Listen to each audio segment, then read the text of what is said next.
Hello everyone, ఈరోజు మనం wildlife protection act 1972లో సెక్షన్ 11 గురించి మాట్లాడబోతున్నాం.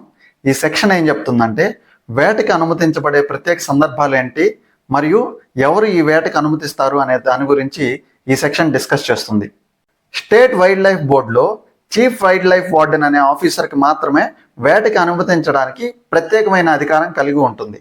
షెడ్యూల్ 1 ప్రకారం హైలీ ప్రొటెక్టెడ్ యానిమల్స్ అయినటువంటి పులి లేదా ఏనుగు వంటి జంతువులు మనుషులకి ప్రాణహాని కలిగిస్తున్నప్పుడు లేదా ఆయా జంతువులు తీవ్రమైన అనారోగ్యానికి లేదా వ్యాధికి గురైనప్పుడు మాత్రమే చీఫ్ వైల్డ్ లైఫ్ వార్డెన్ అనే అతను కారణాలను పరిశీలించి లిఖితపూర్వకంగా ఆదేశాలను ఇస్తారు.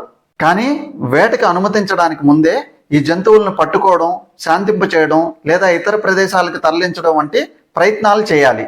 ఒకవేళ జంతువు తిరిగి అడవిలో వదిలేయలేని పరిస్థితుల్లో ఉన్నప్పుడు దాన్ని క్యాప్టివిటీ అంటే బందికానాలో ఉంచాలి.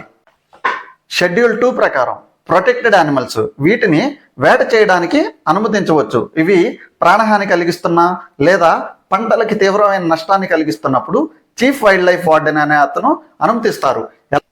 ఇలాంటి సందర్భాల్లో ఒక ప్రాంతానికి చెందినటువంటి ఒకే జంతువు కానీ లేదా గ్రూప్ ఆఫ్ యానిమల్స్ని పంటకి హాని కలిగిస్తున్నటువంటి గ్రూప్ ఆఫ్ యానిమల్స్ని ఒకేసారి వేట చేయడానికి అనుమతినిస్తారు. ఒక వ్యక్తి సెల్ఫ్ డిఫెన్స్ తనను తాను కాపాడుకుంటూ లేదా ఎవరినైనా రక్షిస్తూ ఆ క్రమంలో వైల్డ్ యానిమల్స్ని చంపినట్లయితే అది నేరం కింద పరిగణించబడదు. ఏదైనా ఒక జంతువు వేటలో చనిపోతే అది ప్రభుత్వ ఆస్తిగా పరిగణించబడుతుంది. ఏ ఒక్కరికి సంబంధించింది కాదు, అది గవర్నమెంట్ ప్రాపర్టీ అయి ఉంటుంది. This is all about section 11. Thank you so much for watching.